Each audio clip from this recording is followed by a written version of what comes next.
Le complexe de Clovis, inspiré des récits de Marcel Pagnol. Le complexe de Clovis est une série légère et pleine d'humour qui s'inspire des histoires de la campagne française écrites par Marcel Pagnol.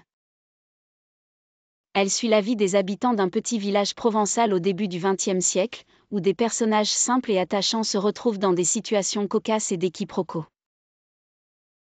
La série explore avec humour les relations humaines, les traditions rurales et les malentendus qui émergent dans cette petite communauté, reflétant l'essence de la Provence de Pagnol. Clovis et le lapin perdu. Dans cet épisode, on fait la connaissance de Clovis, un homme simple au grand cœur, connu dans le village pour son humour et ses questions philosophiques absurdes. Un jour, Clovis achète un lapin pour l'anniversaire de sa fille. Mais en rentrant chez lui, le lapin s'échappe de sa cage et disparaît dans le village. Clovis, avec l'aide de ses amis villageois, part à sa recherche, déclenchant une série de situations comiques et de malentendus. Scène 1, place du village. Matin, Clovis est assis sur un banc, tenant une cage avec un lapin, tandis que son ami Jean-Pierre s'approche. Clovis, sérieusement, j'ai acheté ce lapin pour ma petite fille, Jean-Pierre. Il sera le plus beau lapin du village. Jean-Pierre, en riant, j'espère que tu pourras le garder, Clovis. On dit que les lapins sont plutôt fugueurs. Clovis rit avec confiance, mais le lapin s'échappe de la cage et file dans les ruelles. Rue du village, aventure de la chasse au lapin. Clovis et les villageois se lancent à la poursuite du lapin dans les rues, chacun proposant des méthodes farfelues pour l'attraper, déclenchant des scènes comiques. La lettre mystérieuse. Clovis reçoit une lettre mystérieuse d'un ami d'enfance qui l'invitait à une réunion secrète dans un endroit éloigné. Convaincu que son ami a découvert un secret important, Clovis réunit ses amis et partage la lettre avec eux.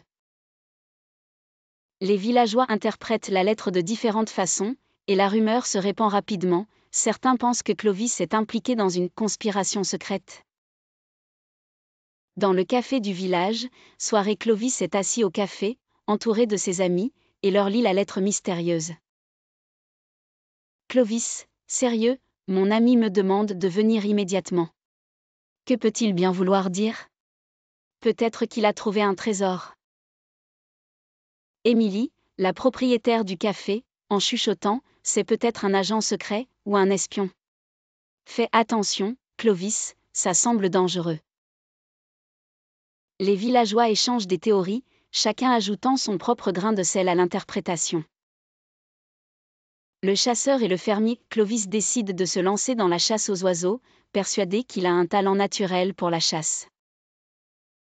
Il achète un vieux fusil et essaie de montrer ses compétences de chasseur à ses amis. Cependant, il échoue à chaque tentative. La situation devient comique lorsque les oiseaux commencent à se poser autour de lui, comme s'ils ne représentaient aucun danger. Les villageois lui donnent des conseils de chasse absurdes, et Clovis persiste malgré ses échecs.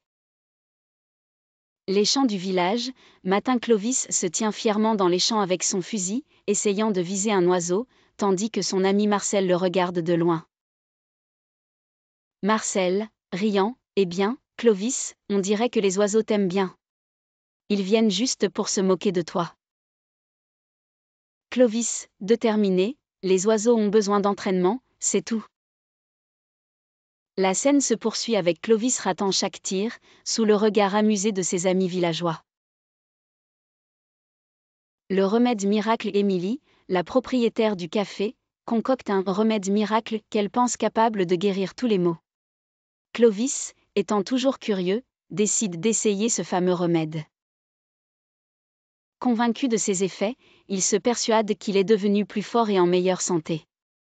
Peu à peu, d'autres villageois tentent aussi le remède et chacun ressent des effets différents, donnant lieu à des situations comiques basées sur leurs hallucinations. Dans le café, soirée. Clovis goûte le remède pour la première fois et commence à se sentir invincible. Il exhibe ses nouvelles capacités sous les rires des villageois.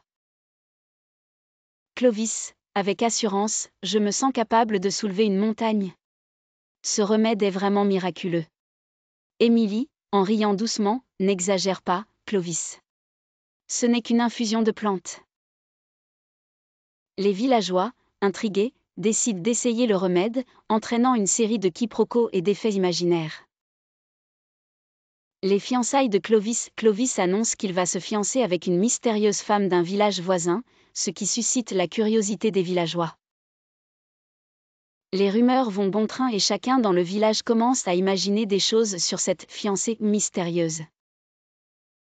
Finalement, il s'avère que Clovis a inventé l'histoire pour tester la réaction des villageois, ce qui mène à des moments de franche hilarité. Place du village, journée. Clovis se tient fièrement sur la place du village, annonçant ses fiançailles imaginaires, tandis que les villageois réagissent avec curiosité.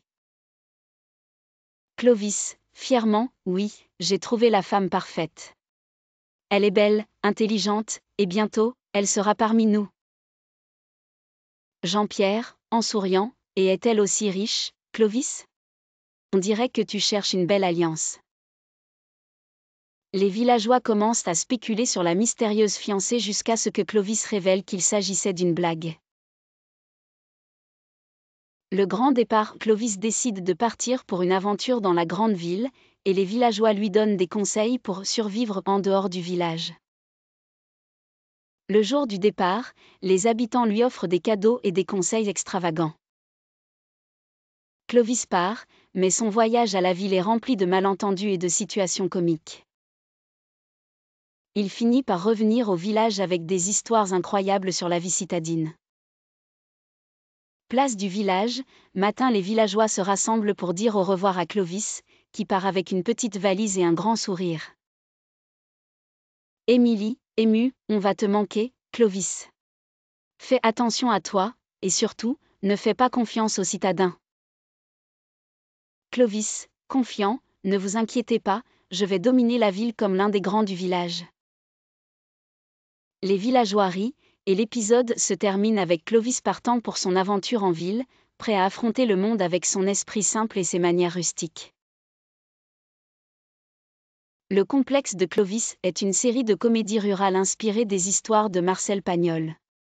Elle raconte les aventures hilarantes de Clovis, un habitant d'un petit village provençal, qui se retrouve toujours dans des situations cocasses et absurdes.